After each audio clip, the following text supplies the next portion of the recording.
अच्छा, काल मी मागितलं तर म्हटलीस की लाडू संपले. हो मग मला माहिती होतं ना आज 7 तारीख आहे.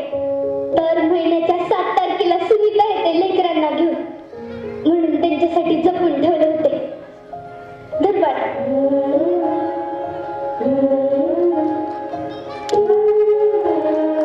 OMG, माझी आजी पण सेम असंच लाडू बनवायची. मी खूप लहान होते ना. आजी आठवत नाहीये, पण तिच्या हातची चव आठवते. प्रेमाची चव साऱ्या जगात एकसारखीच असते पुरी. मॉम म्हणते माझ्या आजी आजोबा देवाघरी गेले. काय असतं ते सांगतो हा तुला. बस अगं, ते देवाच्या घरून तुझ्यावर लक्ष ठेवत असतील. हा, तुम्ही या घरी का आहात? तुम्हाला नाही येत नातवांची आठवण?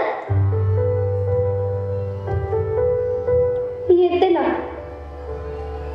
खूप येते. असं हा असं सुनीता, दर महिन्याला 7 तारीख येते आणि तू असे गोड गोड पाहुणे आम्हाला भेटायला घेऊन येते. म्हणूनच जगतोय बघा मी, नाहीतर केव्हा. हो, गप्प बसा तुम्ही. आधी मीच जाणार आहे. अजिबात नाही. आपलं काय ठरलंय? आधी मी जाणार. आपलं असं काहीच ठरलं नव्हतं. आधी मीच जाणार. माझं वर बोलणं झालंय. हा, माझं वर बोलणं झालंय. आधी मी जाणार. आधी मीच जाणार. आजी आजोबा, तुम्ही लहान आहात का? हे पाहुणे काय समजतील तुम्हाला की हे आजी आजोबा तर भांडण करतायत. तुला सांगतो सुनीता, कधी भांडण, कधी रुसवा, दिवसभरासाठी विषय मिळतो आणि जगण्याला निमित्त. इथं बघ पोरी. अगं, हसते का? मी लहान असताना माझी आजी सुद्धा माझं तोंड असंच पुसायची.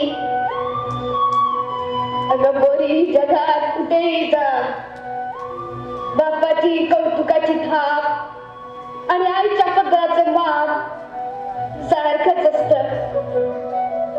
तुम्हाला घरची आठवण येत नाही? येते ना, पण आता दोघंच एकमेकांचं घर झालंय बघ. खरंय, तुटलेल्या लाकडावर पाखरू येऊन बसावं, कसं होतं बघ तुम्ही आल्यावर.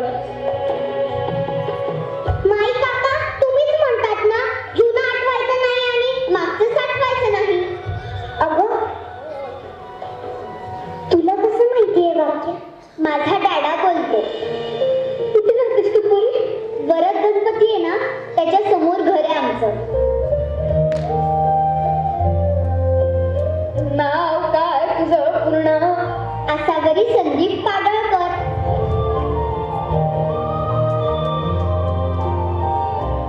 तुझ्या डॅडाचं पूर्ण नाव काय?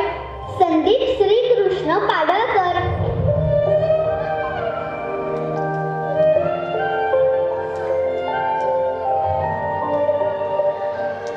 श्रीकृष्ण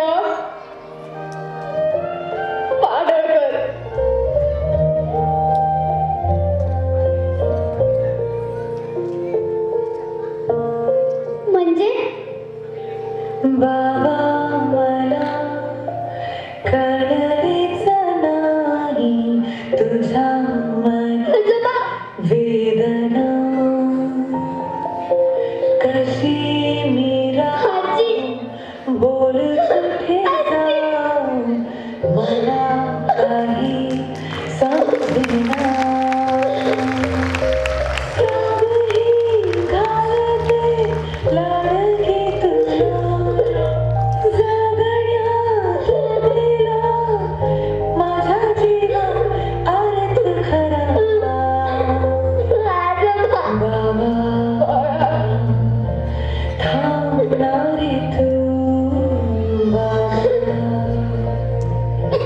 तुम्ही मला सोडून इथे का आला? मी रोज रात्री तुमची आठवण काढायचे. संध्याकाळी सोसायटीच्या मंदिरात सगळ्यांचे आजी आजोबा यायचे. फक्त तुम्हीच नव्हते. आम्ही घर नाही सोडलं ग परी. सरस्वती, ठीक आहे नाही, तुम्ही आता चला माझ्यासोबत. आपण आपल्या घरी जाऊ. नाही बा, तू जा आणि आम्हाला इथे भेटायला येत जा. तुम्ही येताय की नाही? नाहीतर मीच इथे थांबते. बाळा, मम्मी डॅडी तुझी वाट बघत असतील. तुझ्याशिवाय नाही राहू शकत. ते तुमच्याशिवाय राहू शकतात ना, मग मी पण त्यांच्याशिवाय राहू शकते. बापरे. मी इथेच राहणार, नाहीतर तुम्ही माझ्यासोबत घरी येणार. थांबा. मिस, प्लीज तुमचा फोन मिळेल?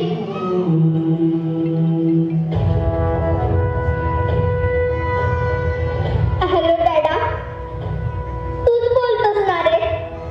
खोटं बोललं की देव बाप्पा कान कापतो. तू तर खूप मोठं खोटं बोललास माझ्याशी.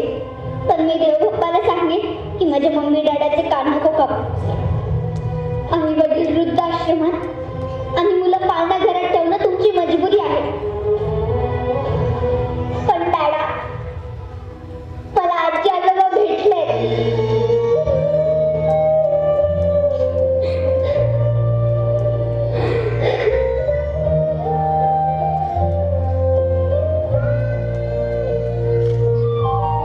आणि तुम्हाला कधी मला भेटावंसं वाटलं ना, तर तुमच्या आई वडिलांच्या आधी परमिशन घ्या आणि मगच मला भेटा.